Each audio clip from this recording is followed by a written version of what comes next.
Last month, the U.S. House of Representatives voted to approve a defense bill that actually included an act that would basically ban DJI drones in America. It's more complicated than an outright ban, but that's in essence what it would do. Now, why this became such a viral topic is this was originally said to be in the interest of national security, but later was largely believed to be a political game by American drone companies and lobbyists to push out the much larger companies like DJI and Autel so that they didn't have to compete in that drone market. Specifically, Skydio drones was on the receiving end of a huge backlash from the online drone community.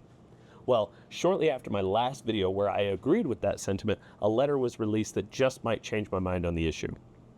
On June 18th, a letter from the Committee of Homeland Security and Committee of Energy and Commerce was sent to the Director of Cybersecurity and Infrastructure Security Agency and the Principal Deputy Undersecretary of the Department of Energy, requesting that they declassify some information about the security risks from drones made in the People's Republic of China, based on findings from Sandia National Laboratories. These findings were apparently concerning enough to warrant dissemination to state and local partners. This letter means drones. It mentions that drones are being used by ICE, and that may be relaying information back to cloud services that China likely has access to. The border is already tricky enough without China being able to see up close and personal what operations look like, and it's ICE's own drones that are feeding this info into the hands of the enemy. The letter also mentions they have reason to believe that DJI drones are uploading GPS information as well as photos to the cloud even when the drone itself is off. That's extremely alarming because it can then tell China where a certain drone is at all times. And we already have drones registered to a specific person or entity, so that could set up some sort of pattern tracking effort by China.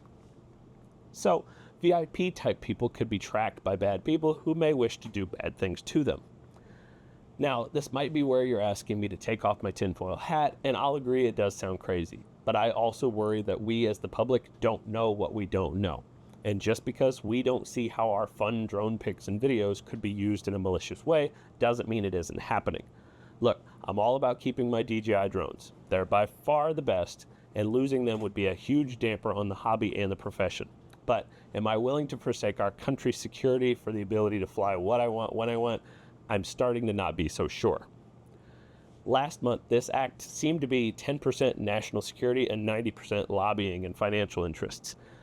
Now, I'm not naive enough to think that this letter asking to declassify documents is hard evidence that no lobbying is happening at all, but it has got me wondering if people in the chain of command are genuinely thinking about the well-being of our country. If we get this wrong, it could have real serious implications globally and domestically.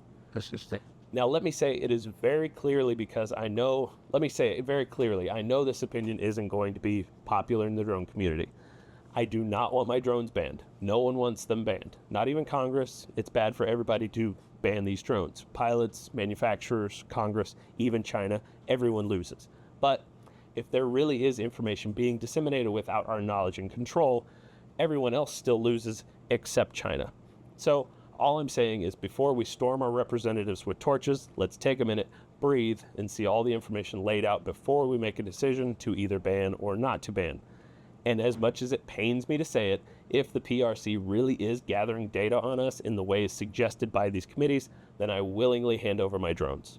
Or, at the very least, I'll exclusively take pictures of crop circles in the shape of middle fingers so China knows what we really think of their schemes. Thanks for watching. Let me know how much you love or hate my new take on this, and just know that it very well could change again as this continues to progress. We need to keep our open minds until we hopefully get all the information we need on this issue. Until next time, love you guys. Bye.